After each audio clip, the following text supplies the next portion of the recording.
Greetings, internet peoples! You can't seem to be rid of me. I hope the last couple of weeks have been excellent for you. I have spent them showing off my extremely limited piloting skills in G-Police. G-Police was released for PC and PlayStation in 1997. Based on piloting a gunship in a first-person shooter, this game would not be out of place in a video game arcade, one where you lose all your coins. Set about 100 years in the future, G-Police has a surprisingly in-depth storyline for a game which is basically just shoot at things and blow stuff up. In a future where the military has destroyed itself and corporations now rule and seemingly insist upon strip mining every moon in our solar system, the only law and order comes from an unpaid multinational police force known as the G-Police.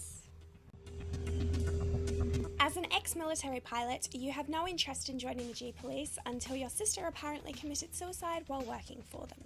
With some rather spot-on suspicions of tomfoolery, you go undercover in the G-Police to uncover the truth behind your sister's death and explode things. Gameplay is simple enough in theory. Flying one of a couple of ex-military gunships, you travel between domes on one of Jupiter's moons, carrying out missions. At first, the missions are simple enough. Shoot suspicious aircraft out of the sky, or tail ex-criminal secretly, while also shooting suspicious aircraft out of the sky all around him, secretly.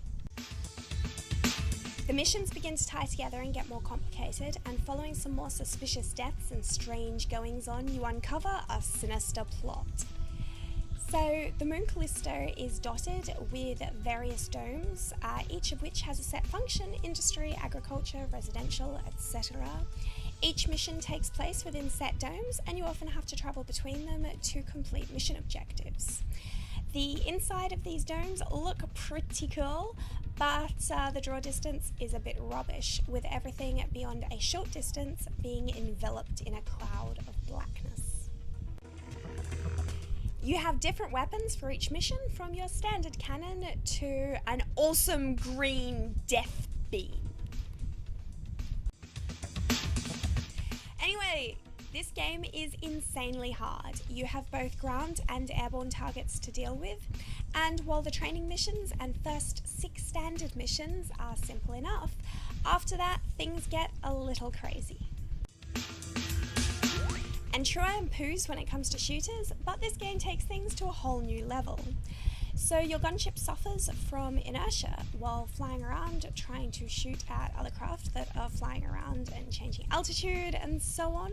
You also need to take aim with a cursor that will often float off the target area, making it feel like you are shooting from a swivel chair. Many of the missions rely on speed, but flying around too quickly can easily lose your targets into the blackness. There are tons of missions in this game, each unlocking a tiny part of the puzzle, and there are some relatively good-looking cutscenes sprinkled throughout. So play this game if you love space helicopters, shooting things, or the words "mission failed." But in all seriousness, this is a really fun, if very difficult game to whittle away at in your spare time. With a well-researched feeling sci-fi setting, tons of missions, and lots of stuff to explode, this is definitely worth a playthrough.